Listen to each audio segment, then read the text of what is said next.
नमस्कार, well education हम में आपका स्वागत है। आज हम बात करेंगे उत्तर प्रदेश की अनुसूचित जनजातियाँ। जी हाँ, आज इस बेहद ही महत्वपूर्ण टॉपिक के साथ हम उपस्थित हुए हैं। तो चलिए बिना समय गंवाए शुरू करते हैं इस टॉपिक को पढ़ने के बारे में। देखते हैं, भारत की कुल अनुसूचित जनजातियों की संख्या का 1.09% जो है केवल उत्तर प्रदेश में पाई जाती हैं। अगर 2011 की जनगणना की बात करें तो उत्तर प्रदेश की कुल जनसंख्या का 0.6% जो है अनुसूचित जनजातियां हैं। यानी पूरी इंडिया का अगर बात करें तो उत्तर प्रदेश में 1.09% है। अगर उत्तर प्रदेश की कुल जनसंख्या का बात करें तो 0.6% जो है अनुसूचित जनजातियां पाई जाती हैं।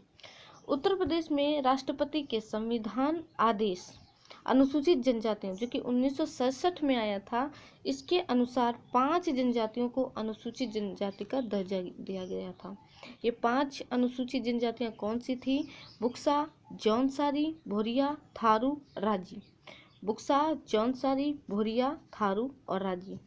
लेकिन 2003 में 10 और जनजातियों को इसमें सूचीबद्ध किया गया, जिसके बाद से उत्तर प्रदेश में अब जो जनजातियों की संख्या है वो 15 हो गई है।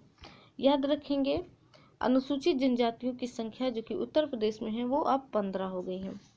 जो गोंड है वो उत्तर प्रदेश का सबसे बड़ा जनजाति समूह है।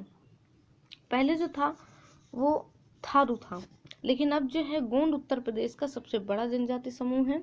उसके बाद खरवाल आता है और तीसरे नंबर पे जो है थारू आता है।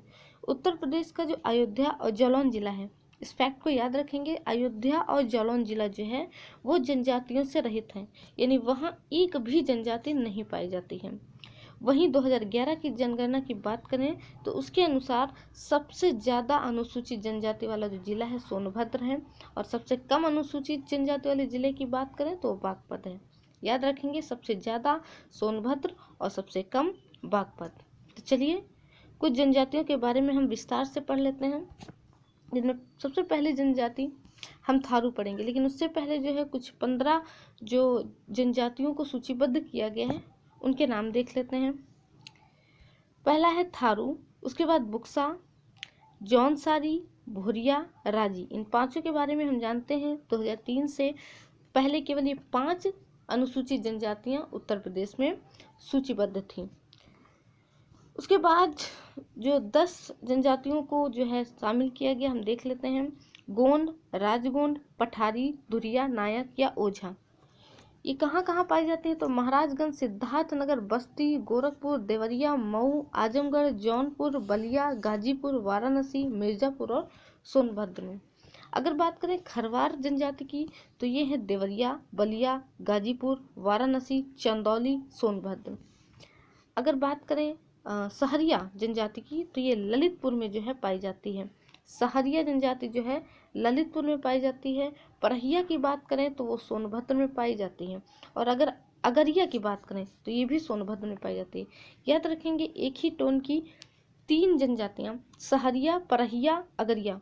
सहरिया जो है ललितपुर में पाई जाती है, उसके बाद परहिया और अगरिया ये दोनों जो है सोनभद्र में पाई जाती हैं।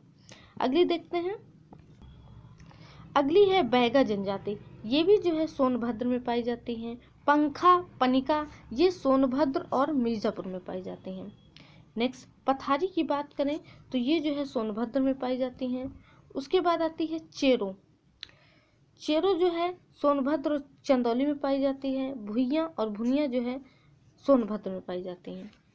तो इस तरह से हमने देखा कौन सी जनजाति किस जिले में पाई जाती हैं। अब विस्तार से पढ़ते हैं थारू जनजाति के बारे में।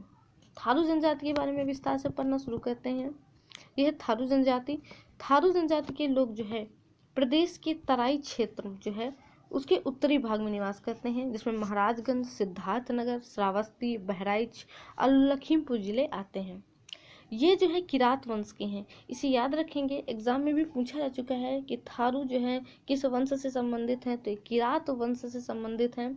कुछ विद्वानों का क्या कहना है कि ये लोग राजपूताना के जो है थार मरुस्थल से आकर यहाँ बसे हैं, इसलिए इनका नाम थारू है। कद में छोटे हैं, चौड़ी मुखाकृति और पीले रंग के हैं। एग्जाम के पॉइंट ऑफ व्यू से ये पॉइंट इतना इम्पोर्टेंट नहीं है। नेक्स्ट है, इनका जो भोजन है वो क्या है? चावल है। इनका जो भोजन है वो चावल है। इसके अलावा ये सूअर और मुर्गी पालते हैं और मांस और मदिरा का प्रयोग करते हैं। इनकी अर्थव्यवस्था जो है कृषि प्रधान है और ये लोग मुख्यतः धान की खेती करते हैं। इनमें जो है संयुक्त परिवार प्रथा है।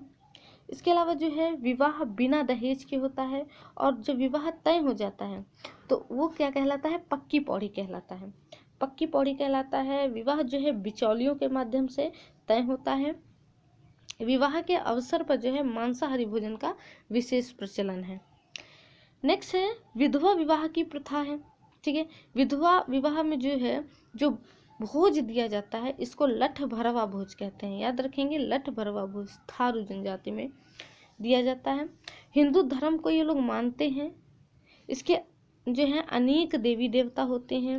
ये लोग भूत प्रेत और जादू टोनों में विश्वास रखते हैं। इसके अलावा ये लोग जो है बजहर नाम का एक त्यौहार मनाते हैं। बजहर नाम का त्यौहार ज्येष्ठ अथवा वैशाख के दिनों में जो है मनाते हैं और ये लोग हिंदुओं के भी सभी त्यौहार मनाते हैं। लेकिन ये लोग दीपावली को जो है शोक के रूप में मनाते हैं।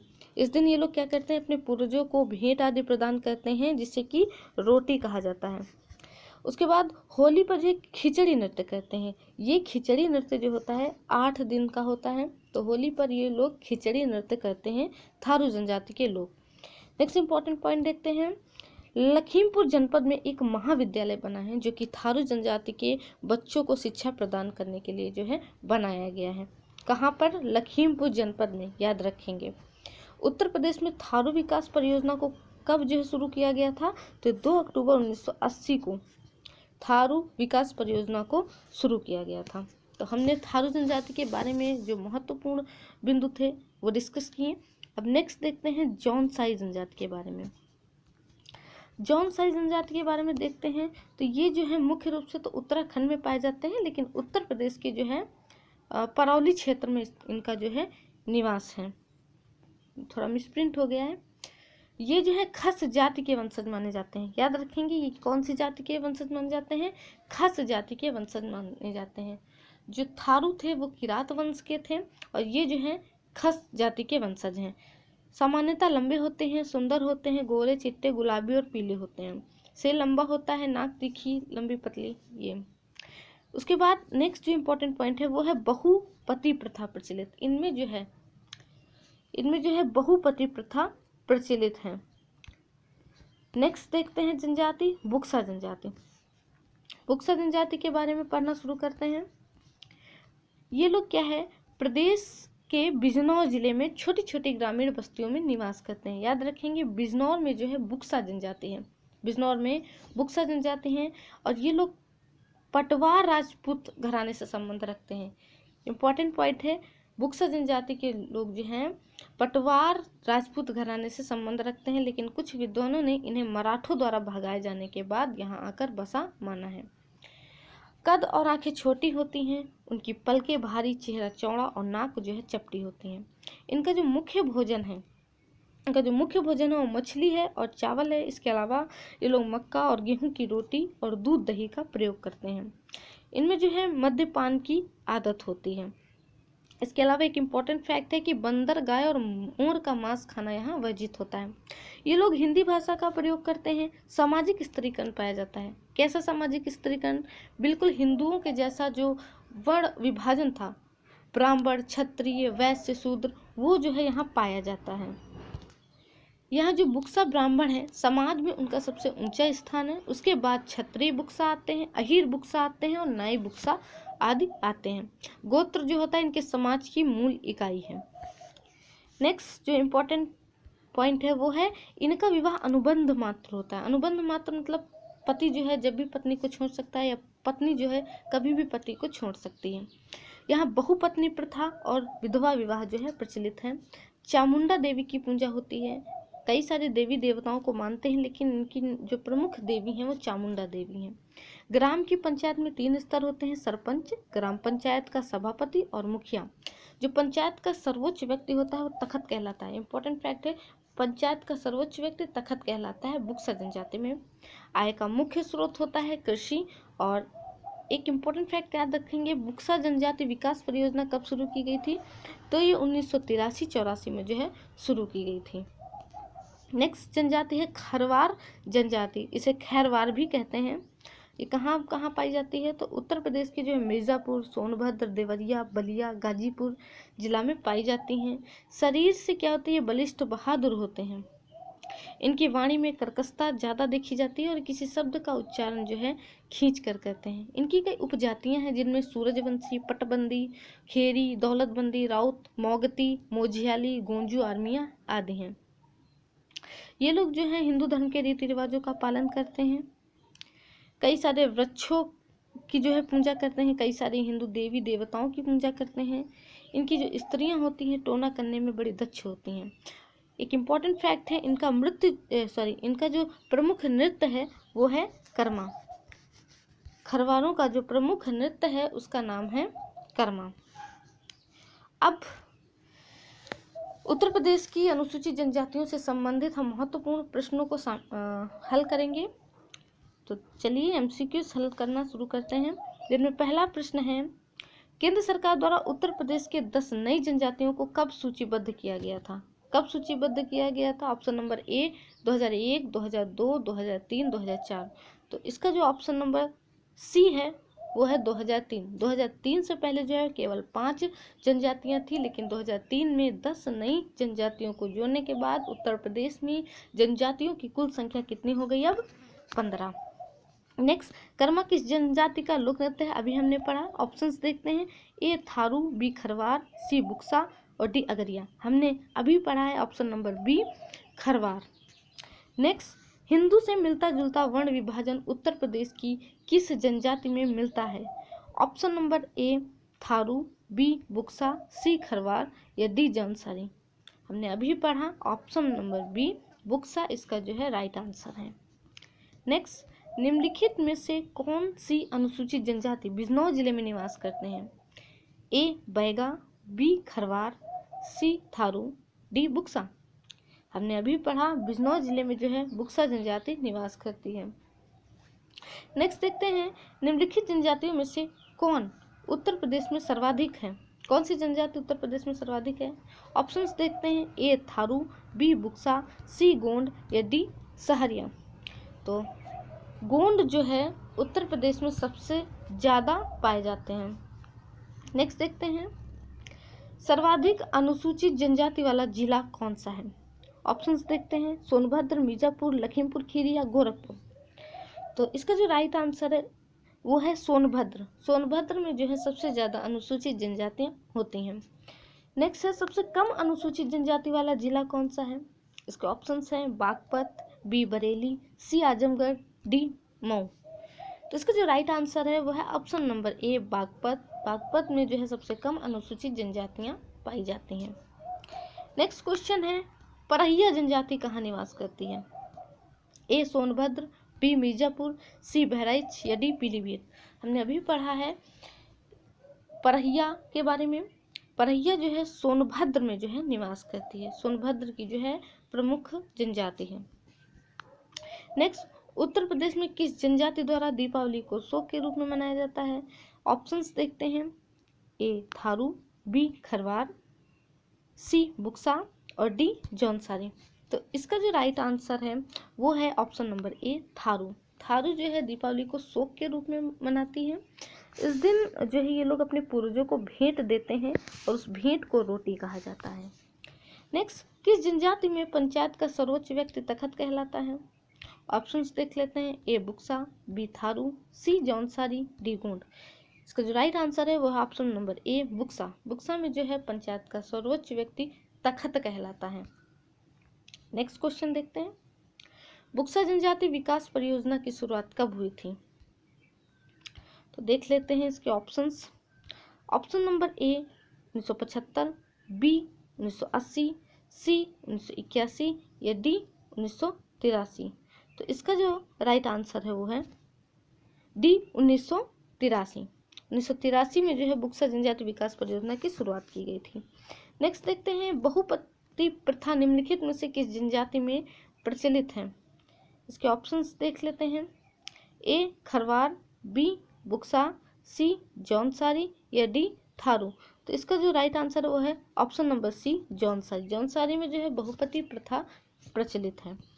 नेक्स्ट देखते हैं, उत्तर प्रदेश में कौन से जिले जनजाति रहित हैं? इसके ऑप्शंस हैं अयोध्या व जालौन, प्रतापगढ़ व प्रयागराज, सी मेरठ व झांसी, डी सहारनपुर व शामली। हमने अभी पढ़ा अयोध्या और जालौन जो हैं ये जनजाति से रहित हैं। नेक्स्ट क्वेश्चन देखते हैं, जनगणना 2011 के अनुसार उत्तर प्रदेश की कुल जनसंख्या में अनुसूचित जनजाति का कितना प्रतिशत है? ऑप्शन नंबर ए 1.09%, 0.9%, 0.6%, 0.3%। तो इसका जो राइट आंसर है वो है ऑप्शन नंबर सी 0.6%। ये जो 1.09% है वो है भारत की कुल जनसंख्या का जो है भारत की कुल अनुसूचित जनजाति का उत्तर प्रदेश में जनजातियां। नेक्स्ट है, उत्तर प्रदेश में थारू विकास परियोजनाओं को कब शुरू किया गया था? ऑप्शंस देख लेते हैं, 1975, बी 1980, सी 1985 या डी 1990। इसका जो राइट आंसर है वह ऑप्शन नंबर बी 1980। 2 अक्टूबर 1980 को जो है थारू विकास परियोजनाओं की शुरुआत की गई थी। नेक्स्ट, किस जिले में थारू जनजाति के बच्चों को शिक्षा प्रदान करने के लिए एक महाविद्यालय स्थापित किया गया है? इसके ऑप्शन है, option number A Bahraich, B Lakhimpur Kheri, C Sonbhadra, D Siddharthnagar. इसका जो राइट आंसर है वो option number B Lakhimpur Kheri. Lakhimpur Kheri में थारू जनजाति के बच्चों को शिक्षा प्रदान करने के लिए एक महाविद्यालय स्थापित किया गया है। नेक्स्ट देखते हैं क्वेश्चन, निम्नलिखित में से कौन सी जनजाति खस वंशजों से संबंधित है? खस वंशजों से कौन सी जनजाति संबंधित है? ये देखते हैं, options A Buksa, B Tharu, C Jaunsari, D Kharwar. हमने अभी पढ़ा ऑप्शन नंबर सी इसका राइट आंसर है। जौनसारी जो है जनजाति खस वंशजों से है। नेक्स्ट, किस जनजाति द्वारा होली पर 8 दिनों तक खिचड़ी नृत्य किया जाता है? ऑप्शंस हैं A Tharu, B Buksa, C Sahariya, D Agaria. अच्छे से याद होगा, थारू जनजाति जो है होली पर 8 दिनों तक खिचड़ी नृत्य करती है और दीपावली को जो है शोक के रूप में मनाती है। क्वेश्चन नंबर 19 देखते हैं, कीरत वंश से संबंधित जनजाति कौन सी है? यानी कौन सी जनजाति कीरत वंश से है? Option number A Tharu, B Buksa, C Agariya, Jaunsari. हमें अच्छे से याद है कीरत वंश से संबंधित जनजाति कौन सी है? थारू। इसके अलावा जो बुक्सा है ये जो है पटवार राजपूत घरानों से संबंध है और जौनसारी जो है खस वंशजों से संबंधित है। लास्ट क्वेश्चन बचा है, कौन सी जनजाति पटवार राजपूत घराने से संबंध रखती है? अभी हमने बताया पटवार राजपूत घराने से संबंध रखती है बुक्सा जनजाति। तो इस तरह से हमने उत्तर प्रदेश की जनजातियों के बारे में पढ़ा, उसके एमसीक्यूज लगाएं। मुझे उम्मीद है कि आपको ये टॉपिक अच्छे से समझ में आया है। तो मिलते हैं एक नए टॉपिक के साथ नेक्स्ट वीडियो में। तब तक के लिए जय हिंद, जय भारत।